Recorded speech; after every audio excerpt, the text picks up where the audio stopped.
গাঁও প্ৰধানে কৰিলে পশুধনৰ খাদ্য সৰলুকি। বাইহাটা চাৰিআলিৰ মুকুন্দপুৰত সংঘটিত হৈছে এক ঘটনা। মুকুন্দপুৰৰ বানাক্ৰান্ত লোকৰ পশুধনৰ বাবে আহিছিল চৰকাৰৰ পৰা কিছু খাদ্য। সেই পশুধনৰ খাদ্য সৰলুকি কৰে মুকুন্দপুৰ গাঁৱৰ গাঁও প্ৰধান গণেশ দাসে। দোকানত বিক্ৰী কৰা বুলি গম পাইছে, কিমান বেগ বিক্ৰী কৰিছে নাজানো। প্লাছ আৰু গাঁৱৰ আমাৰ ঘৰুৱা মানুহে একদম বিবেক এনেকুৱাকে কিনি দিছে। ৰাইজৰ অভিযোগ অনুসৰি গাঁও প্ৰধানে পশুধনৰ কিছু খাদ্য ৰাইজৰ মাজত বিতৰণ কৰি ৰৈ যোৱা খাদ্য এখন দোকানত বিক্ৰী কৰে। যদিও পিছত বিষয়টো পোহৰলৈ অহাত সৰব হৈ উঠে স্থানীয় ৰাইজ আৰু গাঁও প্ৰধানৰ বিৰুদ্ধে সংবাদ মাধ্যমৰ আগত ক্ষোভ উজাৰে।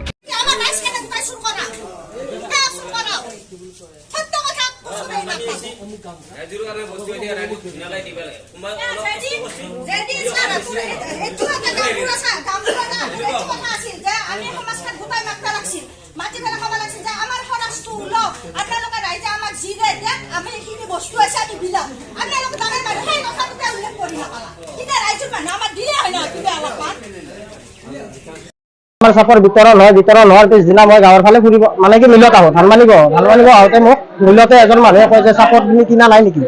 মই চাপৰ কিনা নাই মানে যে চাপৰ ৰৈ যোৱা ৰাহি হোৱা চাপৰখিনি ৰাহি হৈছিলে বোলে, যে ৰাহি হোৱা চাপৰখিনি 5 টকাকৈ বিক্ৰী হৈছে বুলি মই মিলতে গম পালোঁ। মিলতে গম পাই মই গাঁওবুঢ়াক ফোন কৰোঁ। গাঁওবুঢ়াক ফোন কৰাৰ পিছত গাঁওবুঢ়াই মোক ক'লে যে মোৰ নামটোতে ক'লে আৰু কৈ কেনে ক'লে যে 7 বেগ চাপৰ হৈছিলে, আমি 7 বেগ চাপৰ বেছি দিলোঁ। মই 7 বেগ চাপৰ বেছি দিলে আমিও কিনিলো হয়, 500 টকাকৈ যদি বেছিছে আমিও কিনিলো, আমাক কিয় নাজানা নাই।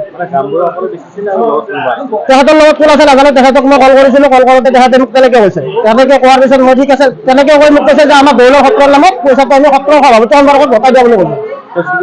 তেওঁ স্বীকাৰ কৰিছে। তাৰপিছত মই ঠিক আছে দিয়ক, দৈলক যদি হতাইছে আমি ইমান নাজানো, আমি আৰু সেনেকৈ ৰাখি দিলোঁ ফোনটো। ৰাখি দি পেলাই ইমানতে মই তেখেতৰ লগত ফোনটো কাটি দিলোঁ। মই এইখিনি জানো আৰু তেখেতে বিক্ৰী কৰা বুলি মোক কৈছে। বৰ্তমান মানে কি আকৌ তাৰ সিদিনাখনে ৰাতিয়ে মোক তেখেতে কল কৰিছে যে দিগন্ত চাপৰখিনি নেক্সট দিনাখনে বিতৰণ কৰি দিম 8টা বজাৰ পৰা 12টা বজালৈকে আহিবা বুলি কোৱাৰ পিছত কালি ৰাতিপুৱা তেখেত মোক দৌৰা দৌৰি কৰি থকা দেখা পালোঁ। মানে কি জেগাত গৈছিলে, গৈ কিবা সুধিবৰ কাৰণে গৈছিলে, তেখেতে পঠাই দিলে। পঠাই দিয়াৰ পিছত তেখেতে চাপৰখিনি বিতৰণ কৰা নহ'ল যোৱাকালি। আজি আকৌ চাপৰখিনি বিতৰণ কৰি দিয়া বুলি গম পালোঁ। সেইটো হয়েইটো, তেখেতে চাপৰ চুৰ কৰা বুলিয়ে ক'ব লাগিব তেখেতে। একচুৱেলি মানুহখিনি কোনে কি কৰিছে মই নাজানো। মই এটা কথাই জানো, আমাৰ এই মুকুন্দপুৰত যিখিনি মাল আহিল আমাৰ 25 তাৰিখ, 23 তাৰিখে প্ৰথম এক গাড়ী আহিল, 24 তাৰিখে এক গাড়ী আহিল, 25 তাৰিখে আমি মাল বিতৰণ কৰি দিলোঁ।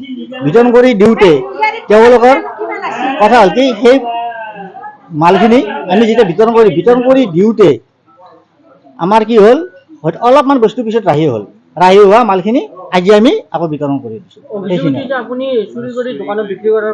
সেইটো মিছা কথা, সেইটো আমি নামানো। সেইখিনি কথা মোৰ বাছ বেলেগ কথা কোৱা নাই, সেইখিনি কথা। বাইহাটা চাৰিআলিৰ পৰা সৌৰভ দাসৰ ৰিপৰ্ট, আছাম লোকেল নিউজ।